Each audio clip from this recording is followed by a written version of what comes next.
जय दोस्तों, यदि इंडियन ज्योग्राफी आपके सिलेबस में है तो आज की इस छोटी सी क्लास में हम लोग आपके दो क्वेश्चन कवर करने वाले हैं। दोस्तों चलिए शुरू करते हैं। दोस्तों पहला क्वेश्चन है, भारत के कुल स्थलीय पड़ोसी देशों की संख्या कितनी है। तो आपके सामने जो ऑप्शन है वो है 10, 7, 6 और 8। तो यहाँ जो सही आंसर है हमारा वो है 7। इसी के साथ एक क्वेश्चन और आप लोगों को याद रखना है कि क्षेत्रफल की दृष्टि से पूरे विश्व में, कौन सी दृष्टि से, क्षेत्रफल की दृष्टि से पूरे विश्व में भारत का जो स्थान आता है दोस्तों वो आता है 7वां स्थान। तो 7 दो प्रश्न याद हो जाएंगे साथ साथ लेके कि भारत की स्थलीय पड़ोसी देशों की संख्या 7 है और विश्व में क्षेत्रफल की दृष्टि से भारत का स्थान कौन सा आता है, 7वां। क्लियर है यहां तक। इसके बाद थोड़ी सी और डिटेल वाली बातें हम लोग इसमें करते हैं। देखिए, अगर हम लोग भारत की सीमाओं की बात करते हैं तो भारत की सीमा को हम दो भागों में डिवाइड कर देते हैं दोस्तों। कौन कौन सी दो सीमाएं? एक तो होती है हमारे पास स्थलीय सीमा, बोलो कौन सी सीमा, स्थलीय सीमा।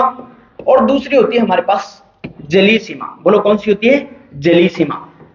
अब थोड़ा सा यहाँ पर डेटा हम लोग याद करेंगे। क्या स्थलीय सीमा जो है भारत की वो कुल है, आप लोगों को याद रखनी है 15,106.7 किलोमीटर, जबकि हम लोग जलीय सीमा की बात करते हैं तो वो है 6100 किलोमीटर। पर आप लोगों को याद रखना है अगर द्वीपों को भी इस सीमा में जोड़ दिया जाए, द्वीपों की जलीय सीमा भी अगर जोड़ दी जाए तो वो हो जाती है हमारे पास 16.6 किलोमीटर। यहां तक बात समझ में आ गई।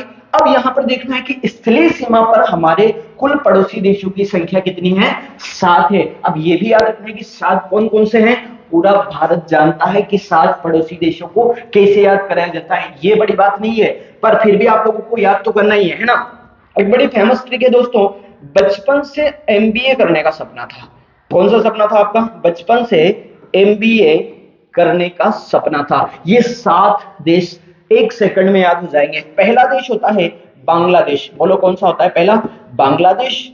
दूसरा होता है चीन, वहीं तीसरा होता है पाकिस्तान, फिर होता है नेपाल, बोलो कौन सा होता है, नेपाल।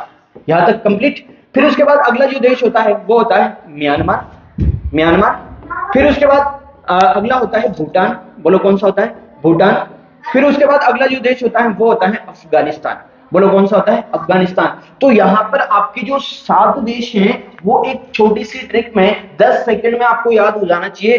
बचपन से एमबीए करने का सपना था, सबको याद रहता है, इतनी बड़ी बात नहीं है। बड़ी बात क्या है वो